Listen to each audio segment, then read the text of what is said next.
তোমরা সকলে কেমন আছো?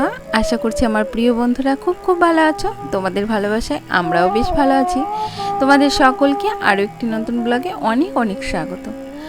আশা করছি আজকের ভিডিওটাও তোমাদের খুব ভালো লাগবে।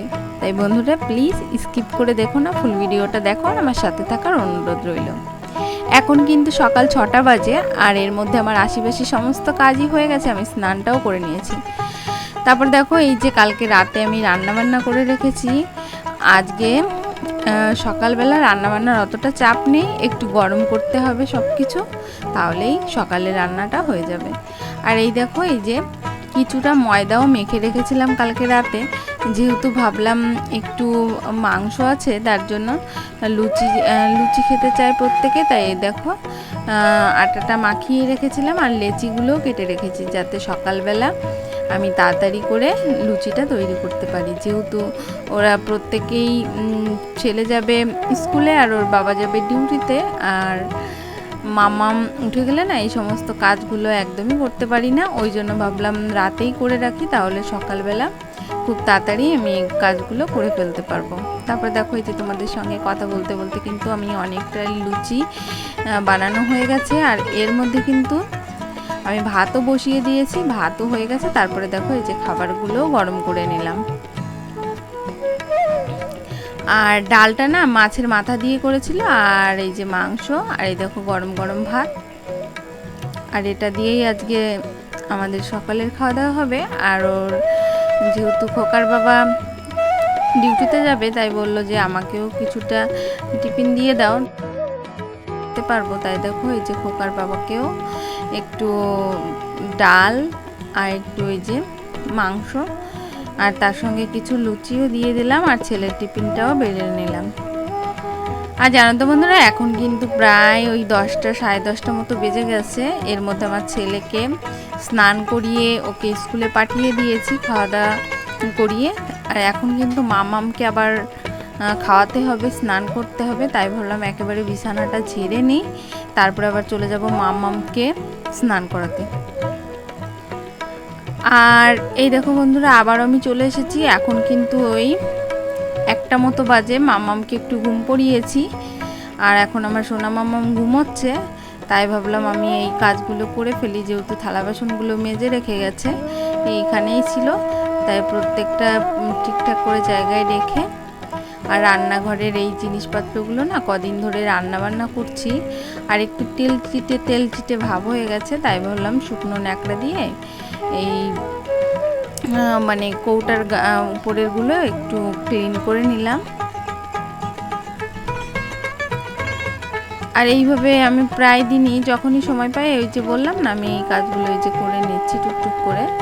তারপর দেখো এই যে গ্যাস ওভেনটাকেও মুছে নিলাম, একটু সকালবেলা করেছিলাম, রান্নাবান্না করার পরেও মুছেছিলাম, তবুও দেখছিলাম একটু কেমন এলোমেলো রাখছিল। আর এর মধ্যে দেখো আমার মামামও উঠে গেছে, আর মামা উঠে আমার সঙ্গে সঙ্গে আমি যখন কাজ করছিলাম ওই কাজটা শেষ করার পরে এই পাশটা যখন মুছতে শুরু করেছি, তখনই মামাম উঠে গেছে।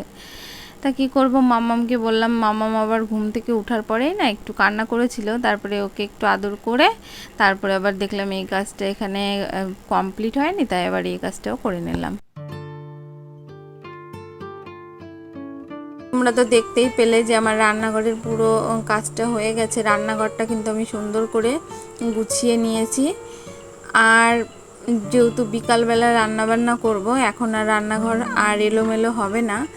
আর দেখবে রান্নাবান্না করতে গেলে যদি এলোমেলো থাকে না, একদমই ভালো লাগে না, তাই রান্নাঘরটা সুন্দর করে গুছিয়ে নিয়েছি। তারপর চলে আসলাম এই ঘরটায়, আর এই ঘরটায় এসে এই দেখো ছেলের বই খাতাগুলো এতটা এলোমেলো ছিল, দেখে একদমই ভালো লাগছে না, তাই বই খাতাগুলো সুন্দর করে গুছিয়ে নিলাম। আর তার সঙ্গে সঙ্গে এই দেখো আলনা শোকেসটাও একটু মুছে নেব। আর এই জায়গার এই কাপড়টা না প্রায় দিনই আমার ঝাড়তে হয়, না হলে এই মানে কি বলবো, ইঁদুর আছে আমাদের ঘরে, খুব উৎপাত করে জানো তো, আর ইঁদুরে একটু পটি করে, তার জন্য ওটা পরতে মানে প্রতিদিনই ওটা ঝেড়ে নিই। আর তারপরে দেখো যে কিছু জামা কাপড়ও ছিল, সেইগুলো ও ভাঁজ করে নিয়েছি আমি, মানে ওইগুলো কালকে কেচেছিলাম তো, তাই ঘাটের উপর ছিল, সবটাই ভাঁজ করে নেওয়া হয়ে গেছে। তারপর দেখলাম এইদিকে আবার এই জামা কাপড়গুলোও শুকিয়ে গেছে। আর রোদে থাকলে দেখবে প্রত্যেকটা জিনিসও রং চটে যায়, তাই ভাবলাম ঘরে তুলে নিয়ে এগুলো ভাঁজ করে নিচ্ছি। তারপর দেখো এই যে জামা কাপড়গুলো ভাঁজ করে নিচ্ছি। আর আমি না সবসময় চেষ্টা করি রোদ থাকতে থাকতে জামা কাপড়গুলো ঘরে তুলে আনার।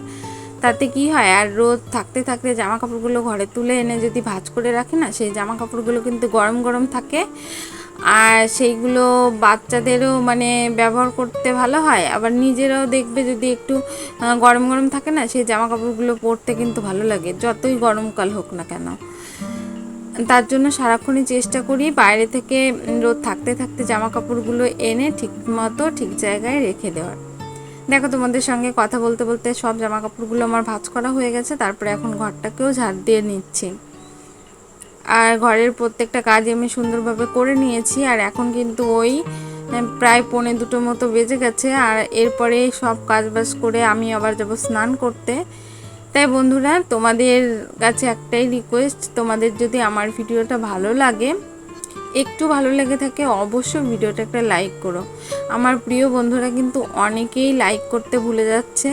তোমাদের প্রত্যেকের কাছে আমি রিকোয়েস্ট করছি, প্লিজ তোমরা প্রত্যেকে ভিডিওটা একটু লাইক করো, আর অবশ্যই কমেন্ট করো। আর যে সকল দিদিভাই এবং দাদাভাইরা আমার ভিডিওগুলো প্রত্যেক দিন দেখো, কমেন্ট করো, তাদের প্রত্যেকে কিন্তু আমার তরফ থেকে অসংখ্য অসংখ্য ধন্যবাদ। তোমরা এইভাবে আমার পাশে থেকো, এইভাবে আমার সাথে থেকো, এইটুকুই বলবো। তারপরে দেখো এই যে, যেহেতু মামামকে এখন আবার খাওয়াতে হবে, তো তাই মামামের জন্য দুধটা গরম করে নিচ্ছি। আর আমিও স্নান করতে যাব। সব কাজ বাজে আমার হয়ে গেছে, আর ভিডিওটা বেশি বড় করলাম না। আর এই লেবুটা না ওর এক বৌদি ভাই দিয়ে গেছে আমার সোনা মামামকে।